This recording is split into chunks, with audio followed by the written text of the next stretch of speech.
How hard is unconventional warfare, or UW? Let's take a look at unconventional warfare, what it is, how it's organized, the phases of UW, and some key considerations that make UW so difficult to properly execute.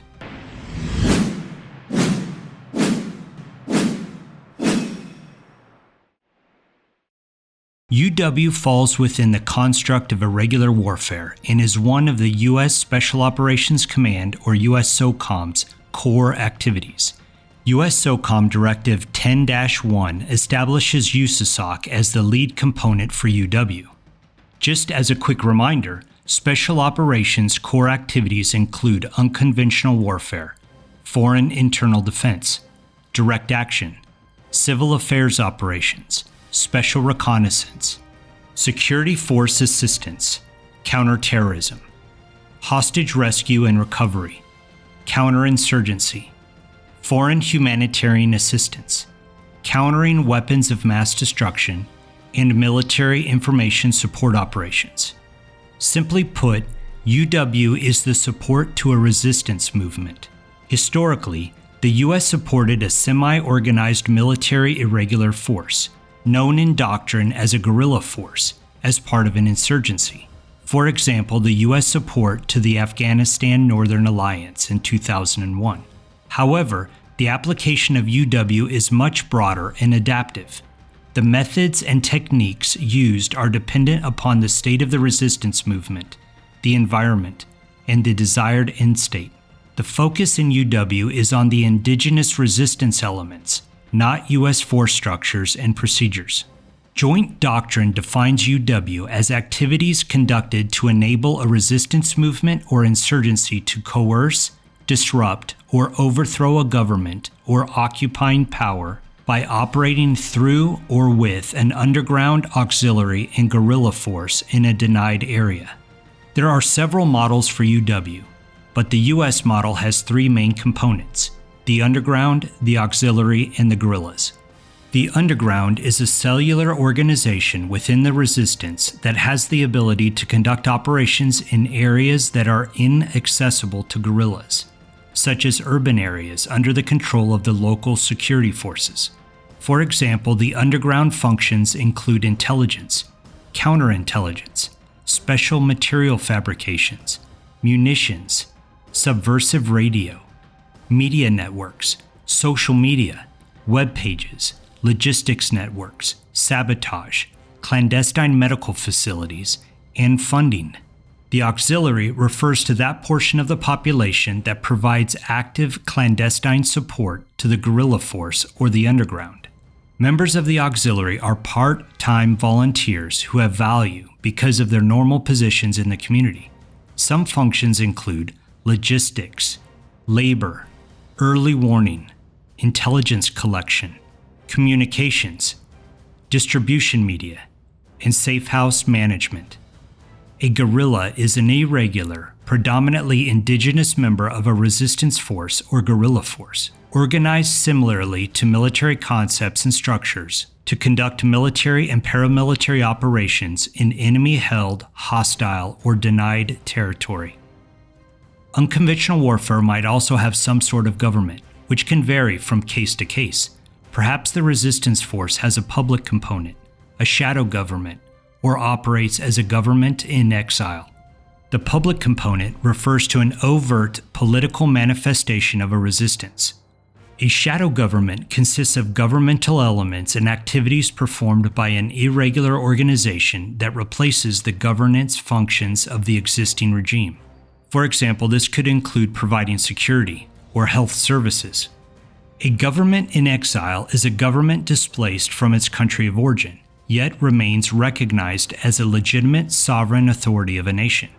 A government in exile will normally take up sanctuary in a nearby allied or friendly nation-state. U.S. doctrine models a steady state, followed by 7 phases of UW. During the steady state, the U.S. government conducts joint or multinational operations or interagency activities to dissuade or deter potential adversaries and to assure or solidify relationships with friends and allies. Unconventional Phase 1 is preparation. Here, resistance and external sponsors conduct psychological preparation to unify the people against an established government or occupying power and prepare the people to accept U.S. support. Phase 2 is initial contact. Agencies of the U.S. government coordinate with allied governments in exile, shadow governments, or resistance leadership. Phase 3 is infiltration. Special forces teams infiltrate the operational area and make contact with resistance. Phase 4 is organization. Special forces teams organize, train, and equip resistance cadre. Phase 5 is buildup. The Special Forces teams assist the cadre to expand the resistance into an effective organization. Limited combat operations may be conducted. Phase 6 is employment. Unconventional forces conduct combat operations until link up with conventional forces or the end of hostilities. Phase 7 is transition.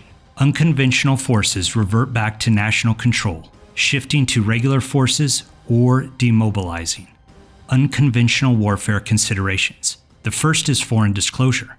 The sharing and release of information to a resistance or other partners is part of the planning process for UW campaigns.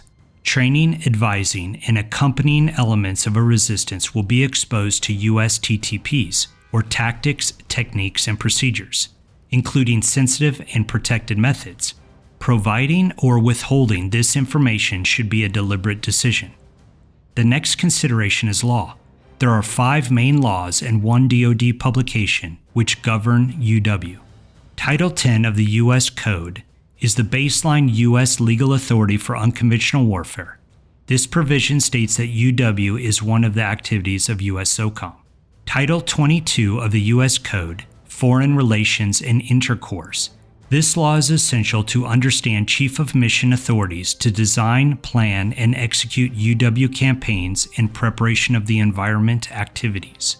Title 50 U.S. Code, War and National Defense, provides presidential authority and limitations in regard to authorizing covert actions.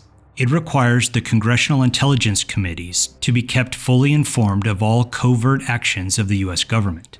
Public Law 114-92 provides a more expansive definition of unconventional warfare.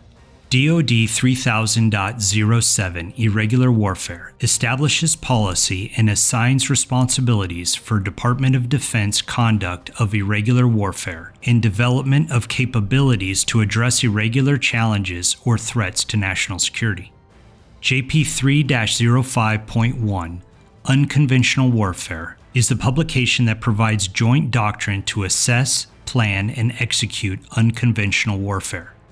And the final consideration is Endstate. I have found that having and working towards a clearly defined end state is one of the most important facets of military planning.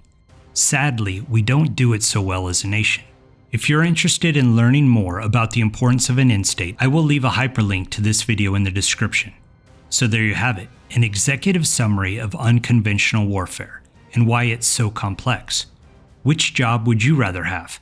Policymaker? Planner, Special Forces operator, or would you rather be a member of the underground, auxiliary, or guerrilla force? Let me know in the comments below. Thanks for watching. Don't forget to subscribe if you want to join my resistance movement, and be sure to forward this video to a friend who needs to see this. Life is a special operation. Are you ready for it?